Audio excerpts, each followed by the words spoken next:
So the news that many of you wanted has been confirmed, and Unai Emery has been sacked by Arsenal.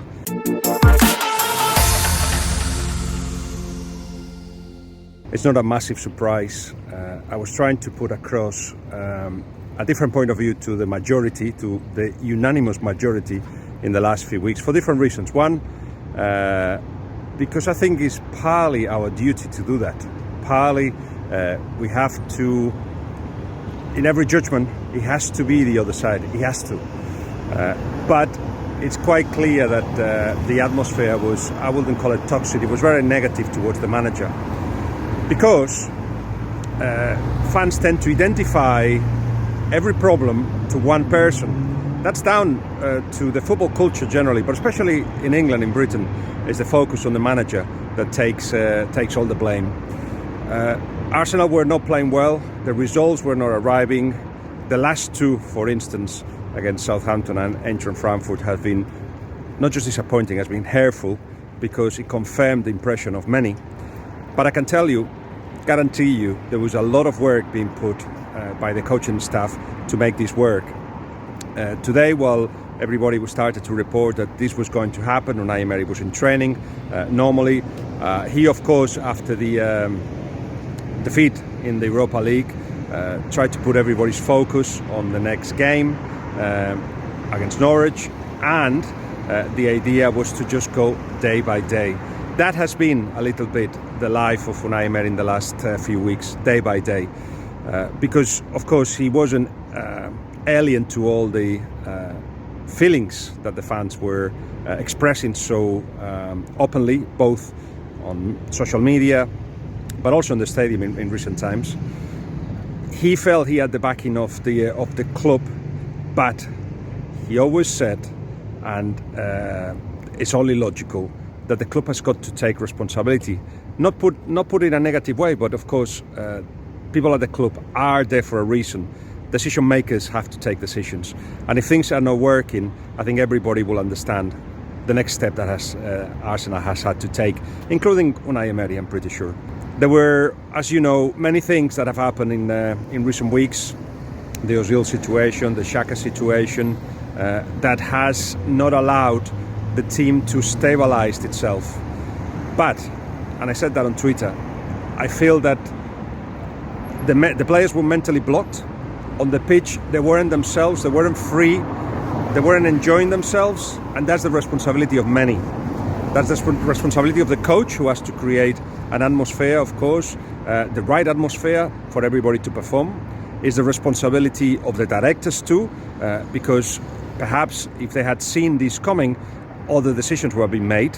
I'm not saying sacking Unai earlier, but there were things that perhaps they should have been braver on in terms of the squad.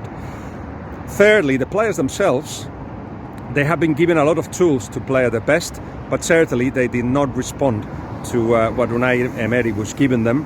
They did for a while. This season they were stuck. Everybody felt a little bit stuck. And finally, as well, I think is responsibility of the fans who didn't give enough, in my eyes, backing at a time that was needed. And at the end, there was no turning back. There was no way back. No way back, because the fans felt that they were right, that the change had to be made. And even though the likes of, I'm sure, Raúl Sanllehy, who has had a long experience at Arsenal, and Edu, who's just arrived, were aware of it, they tried to isolate themselves from it. I'm pretty sure the final decision hasn't been made because of the pressure of the fans, but has been made because they feel that the team is not responding to everything that's been tried, and a lot of things have been tried. Perhaps too many, but when things don't work, you have to open your mind to other possibilities. There was an idea of how the team had to be at the beginning of the season, and we are in a position where even Unai Emery will admit that some of those ideas had to be abandoned, and others have not just reached the fruit and the conclusion that he wanted. Pepe, for instance, it is quite clear that he needs to adapt, and it will take a while for him to do that. you wonder if the best way was to actually leave him in and out of the side or play him all the time. There is no easy solution. Now, of course, with hindsight, you would say, oh, he should have played more. But how do you know that when you have to take decisions? Everybody, it's easy to have opinions, but at the end, it's just one person who takes that decision, and that person is the one that has been sacked today. The key that was needed to make Arsenal work did not arrive. Perhaps he would have in the future, but it meant, as I said in my previous video, a leap of faith that right now the board of Arsenal did not want to take. So Arsenal have got a good enough team to play for the top 4. Everybody knows that. They're not that far from it anyway. And Unai Emery is a very good coach. It just did not work here. It happens. You succeed. People say, oh, Europa League is his level.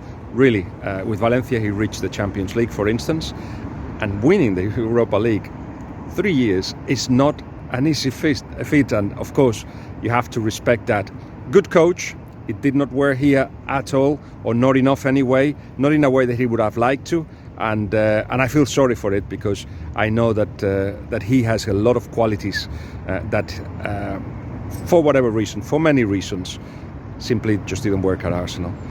Difficult position for Arsenal, for the squad, for the club, because somebody has to come in and make an impact, and impact straight away. And that would be a very interesting proposition.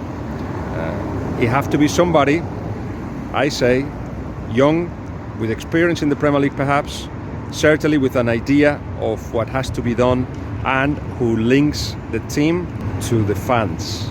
That is needed. That's the next step for whoever comes next.